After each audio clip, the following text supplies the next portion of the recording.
This is a download from London's LBC 97.3. Hello you, my name of course is Iain Lee and you're listening to the latest podcast of my brilliant show on LBC 97.3. Press play on your PC, iPod or MP3 player and enjoy the laughs. The 3 hour 4 till 7 Iain Lee Afternoon Wireless Show. Barry is in Watford. Hello the Barry. Hello there, Ian. Oh, is it the Barry?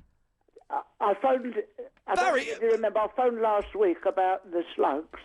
You're your wife. The slugs used to be attracted to your wife's Charlie. That's right. She used to put on the perfume. We had so many people who thought your phone call was delightful, Barry. That we played it again the very next night. Well, that's.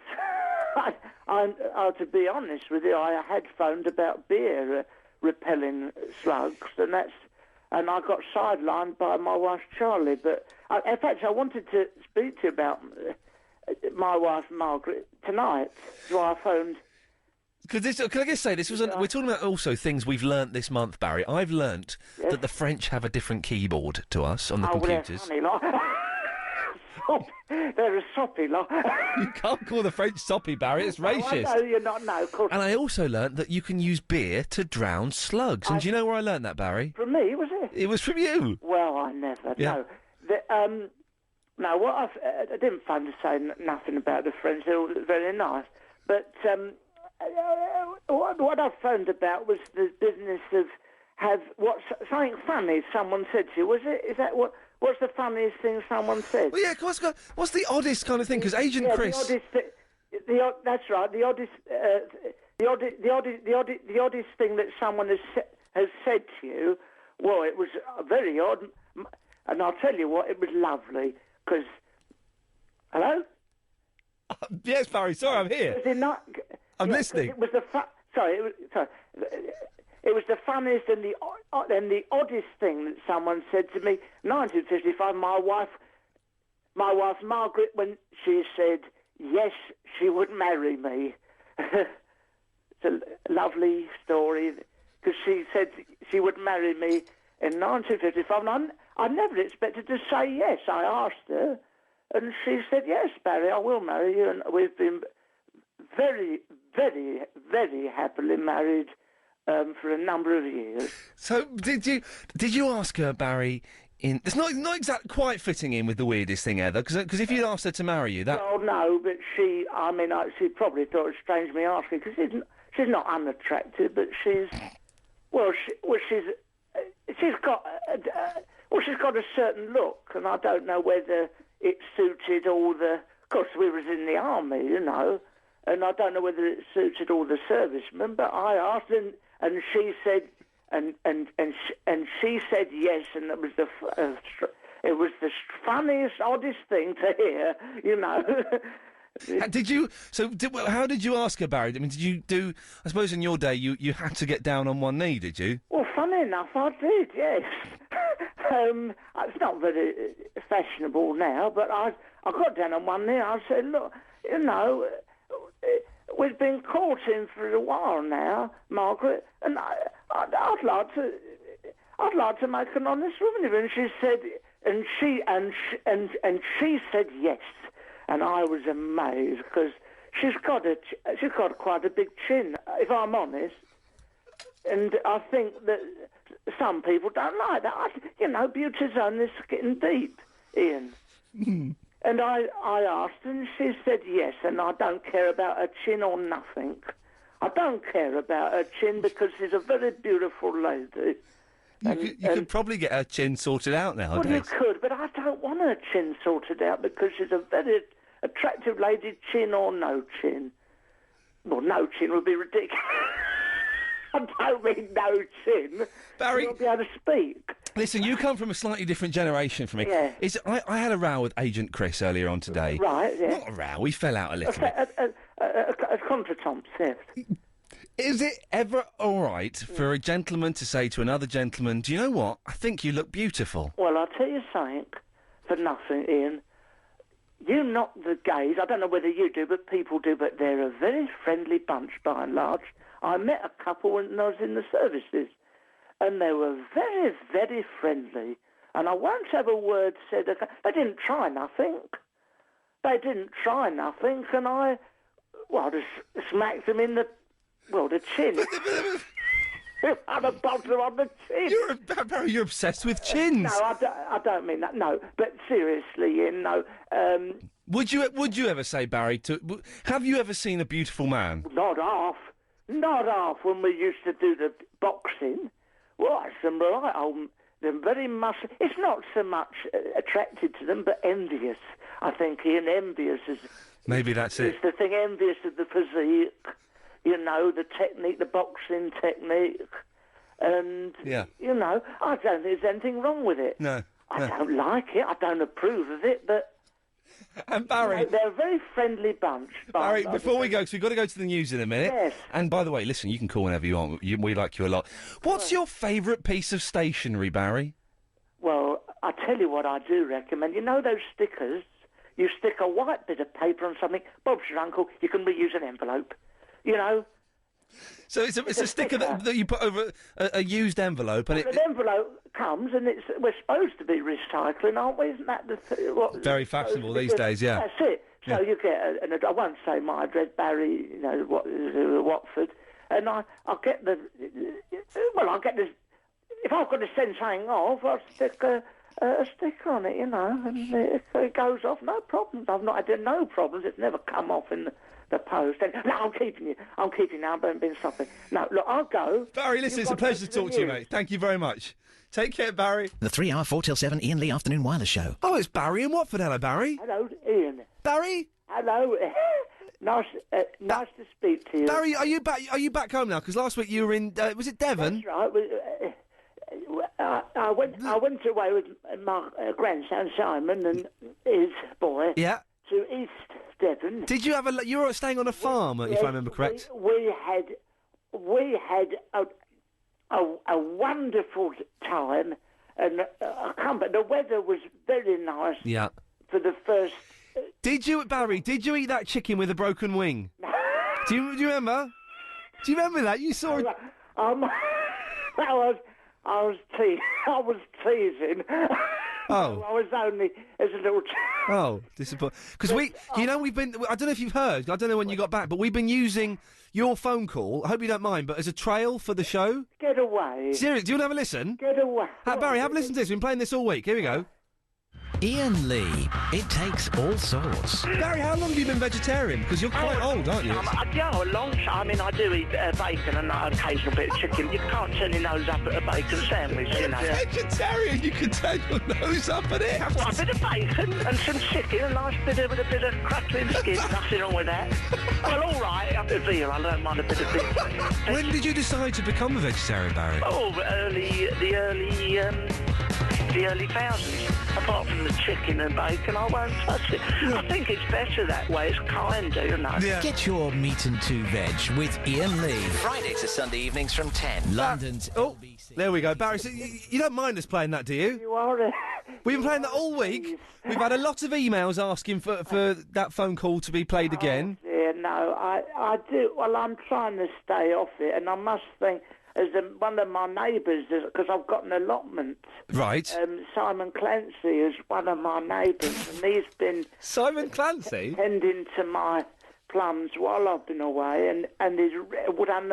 I don't know whether he's listening, but he's done a wonderful job on them, and they've swelled right up, and he really... I've got to thank him. So if you're listening, Simon, the only thing is, it's very lonely coming back to a house. You know, it's only me. And where's your grandson gone? Is he gone off home now? Well, he's gone. He lives out in Waltham Forest. Right.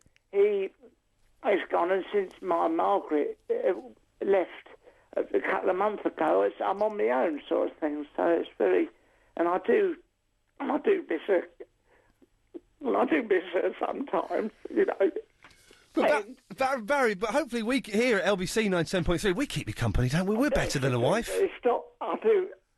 You know, it would be nice to have a silly old thing, but it would be nice to see her sometime, you know. Does she not return your calls or anything? No, I had an argument about, you know, I said, she's enormous and she's got a slow eye, and I said she got a funny face, you know, and I did... She's enormous, did you say? Well, she's a big lady. It's not everyone's cup of tea, but... And she's got the funny chin as well, I remember you saying. She's got a funny chin, and I said, you've got a wobbly face, and she didn't take kindly, and I'm sorry, and if she's listening... I don't know whether she's listening, but I don't know, It's unlikely, isn't it, Barry? Well, it is, yeah, probably. But you sound like you've got a lot going for you, Barry. You don't worry about her. You've got us. You can call us every week if you want to. You've got Simon, who obviously keeps you very happy. Well, he's very nice, but there's no replacement for my... He's half the man that she was, you know, literally. There we go. Hey? No. Oh, Barry, I'm sorry. You never know. We had Maggie phone in last time you were on. We get a lot of texts and emails from, women. I was going to say attractive, but we don't know. We just don't know, Barry. No. Well, I mean, I'm no oil painting myself, you know, but she's not an attractive lady, but she's got a lovely personality, you know. Well, if she's listening, Barry, mate, who is it? It's Margaret, is it? Yeah, come back, Margaret. Come back. Barry, listen, before we let you go, we've just had a text in from someone saying, Barry is a legend. It's from Simon. Oh. Could you get him to say, nice to see you nice? Nice to see you nice.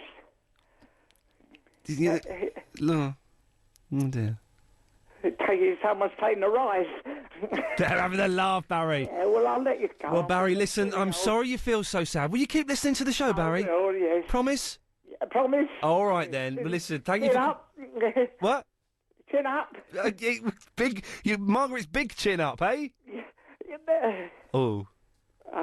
The 3 hour 4 till 7 Iain Lee Afternoon Wireless Show. Oh, hello, Barry's in Watford. Hello, Barry. Hello there. Barry, how you doing? Not too bad. You cheered up a bit from last week, have you? Maybe we shouldn't even go there. No sign of... No, but I've got my lovely neighbours. They look after me. Alecky Blythe, Simon Clancy. Simon Clancy was looking after your plums, wasn't he? Well, he's taken my hoe. Funny enough, he was looking after my allotment. He's stolen my hoe. And by that, I'm not referring to American slang. literally a hoe. So if you're listening, I'll have that back. But no, that's not why I phoned. Why have you phoned, Barry? I phoned about I phoned about the worst act. The worst act that you have seen. What the worst act that you have seen? That I saw. Yeah, who was that? Well, you didn't see Madonna in that play, did you? No, I didn't see Madonna in the... I don't go to the theatre. No, I tell you who it was. It was I don't want to be nasty because he's trying his hardest, but yeah. It's the... I do believe it's on Radio 2 now. Steve Wright. Yes. I took my grandson, Simon, must be 20 years ago, to the Winter Gardens, Bournemouth, and Steve Wright was on doing a show like a discavating. That's it, a discavating thing. Yes, a discavating. Discos, discos. Yeah. And he was blue. He was blue as you like. Do you mean a little bit adult? He was mucky. Really? Very, very mucky, and I tell you something, I was appalled, and I said as much. Did you were talking about Steve Wright, the radio DJ? Give us a break, him. Give us a break. Quack Oops. Is that him? Do it again. The hairy corn man. From Radio 1, isn't it? Do you mean Dave Lee? That's Dave Lee Travis. No, Steve Wright, the hairy corn. Dave Lee Travis is the hairy cornflake. Quack oops. Not him. Give us a break. That's. Oh, Steve. Well, Steve Wright. Give us a break. That's John Virgo, isn't it? No, not John. You're thinking of. Did he have a beard? Jim Davis. Jim Davison. No, he's the Radio 1 DJ, and there's. Give us a break. Is Jim Davison? He's a blue comedian. No, not him. He's on Radio 2, and he'd done a thing, and it was disgusting. Absolutely disgusting. What? Without, obviously, because we have youngsters listening to this show, Barry, what kind of stuff was he doing? Well, I won't go into no details, but he'd done a thing where he had the young people up on stage, and my grandson is only about 12. I don't know why they let him in, and they'd done a thing with a cucumber. All right, Barry, we'll leave that there. So you actually went up to Steve Wright? Are you sure it was Steve Wright? I said to him, you, Mr. Quack Quack Oops, you're disgusting. Yes. Steve Wright isn't the quack. Hang on, Maggie in Oakwood. Maggie, can you help? Steve Wright isn't the quack quack oops, is he, Maggie? No. That's Dave Lee Travis, isn't it? I think so, yeah. Well, I got that wrong, but that's probably why it was short shrift with me, but... Did you call him Steve Wright? No, I called him Quack Quack Oops. Oh, I'm a soppy devil. You're a silly sausage, aren't you? No, but it was not on. You know. Unnecessary. Maggie, how do you feel about that? That's quite shocking, isn't it? To take a little 12-year-old to see a blue comedian. It's really shocking, yeah. I hope you did your usual treatment, Barry. What's that? You know, used your wife's Charlie on it. Oh, Maggie, will you let go of Barry's wife's Charlie for 5 minutes? I can't. Oh, yeah. Do you remember that, Barry? I do, yes. No, that's... Maggie, I've got to ask you... Yes? Are you falling in love with Barry? Because you keep calling every time he comes on. Well, I didn't listen last weekend, so I don't know if Barry was on then. Yeah, he was on last week. Maggie, where were you? I know, I was... Last week was very sad. Barry was missing his Margaret. Oh. Let's leave it. Yeah, let's not go back there. Yeah. I was at a party. I'm so sorry to hear that. That's all right. Yeah. Well, you brought a lovely downer to everything, Maggie. We was having a nice chat to you. Well, I'm also Margaret, Barry, and I do love you, you know. Well, that's very, very nice. Very nice. And I love you too. Barry! No. Stop it. No, that's right. Barry, listen, thank you very much for calling in. Rightio. Take care. Night. Good night. Night. Bye-bye, Barry. Maggie. Yeah. Thanks for helping me there. Hang on, you laugh like Barry. Are you the same person? Yeah, just some sort of ventriloquist or something. Maggie, I've got to go to a break in a second. Yeah, that's all right, darling. I heard you. Right. I heard you speaking to Clive Bull in the week. Yeah, did you hear? Yeah, I did hear. Oh, right. I'm disappointed. I'm trying to start a boycott. Why? Because he's been stealing all of my phone calls. He stole Igor. He stole you. No. I've spoken to Marcus and everything, but you're my favourite. Maggie, you are my favourite as well. You're lekker, you're raw. Thank you for listening to this download from London's LBC 97.3.